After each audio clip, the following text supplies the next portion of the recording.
La intervención francesa.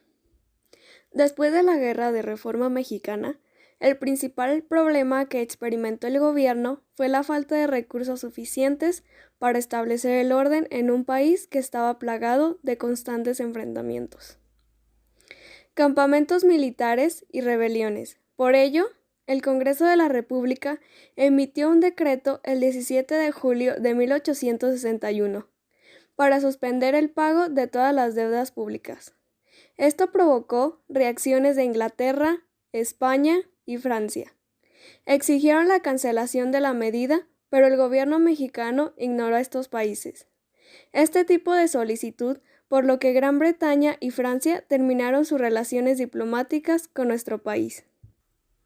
En respuesta a la suspensión temporal de pagos, Gran Bretaña, Francia y España firmaron un acuerdo en Londres el 31 de octubre de 1861, en virtud del cual se llegó a un acuerdo para enviar una expedición a ocupar la principal fortaleza militar frente a las costas de México, con el propósito de capturar aduanas, recursos económicos y cobrar las deudas de estos tres países. El gobierno mexicano nunca se negó a pagar tales deudas, solo pidió un poco de tiempo para superar la triste situación económica por la que pasaba tras el suceso de la Guerra Civil de Reforma.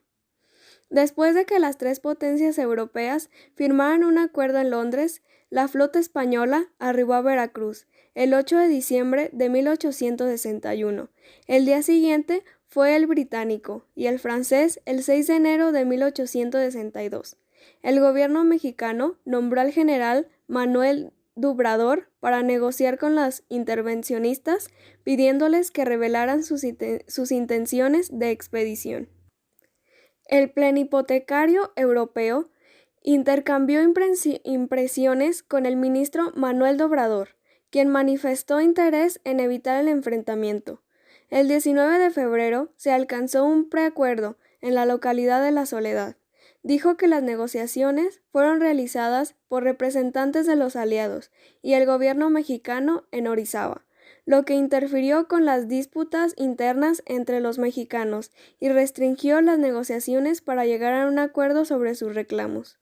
Los preliminares de La Soledad fueron aprobados por el presidente Juárez y representantes del Reino Unido y España.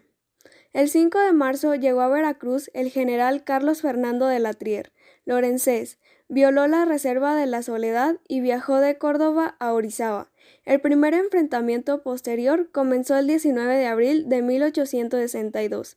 El ejército francés se preparaba para avanzar a la Ciudad de México, bajo el liderazgo del general Ignacio Zaragoza. El ejército pasó por Alculcingo, estacionado en México, pero no tuvo éxito. Los franceses avanzaron hasta Amozoc y llegaron el 4 de mayo. En este sitio, Lorenzés recibió información sobre el plan de defensa del general Zaragoza, y el general Juan Nepomuceno Almonte informó a Lorenz que el ataque debía pasar por Huerta del Zona del Carmen. Esta zona se encuentra en Loreto y la fortaleza de Guadalupe no puede llegar a la ciudad. El ejército francés entró en la Ciudad de México el 10 de junio, y un mes después, el 10 de julio, la Asamblea de Notables convocada por el general Elías Federico Forey. De esta forma, un extranjero sería escogido como el director de todos los asuntos nacionales, y el poder ejecutivo se llamaría Regencia del Imperio Mexicano. En 1864 desembarcó en Veracruz Maximiliano de Habsburgo, que con el apoyo de los franceses y de grupos mexicanos conservadores opositores al gobierno liberal de Benito Juárez, estableció el Segundo Imperio en México. Segundo Imperio Mexicano. Fue el nombre del gobierno de Maximiliano de Habsburgo como emperador de México, luego de la Segunda Intervención Francesa. Duró desde 1864 hasta 1867. La batalla se había alargado hasta 1863 y las fuerzas del general Foley tuvieron una segunda batalla de Puebla, en su camino a la Ciudad de México. El ejército francés resultó victorioso y terminó abriéndose paso hasta la capital. El general Foley dio la orden de que se respetaran las leyes juaristas de la nacionalización de bienes de la iglesia y la libertad de culto. Así pues, se creó una junta provisional que concluyó que México tendría una monarquía moderada y hereditaria. La junta propuso a Fernando Maximiliano de Habsburgo como nuevo emperador de México, quien aceptó el cargo en octubre de ese año, pero no lo tomó sino hasta febrero del año siguiente, iniciando un efímero segundo imperio mexicano. Los republicanos seguían luchando en contra del imperio de Maximiliano de Habsburgo, y sus fuerzas siguieron aumentando.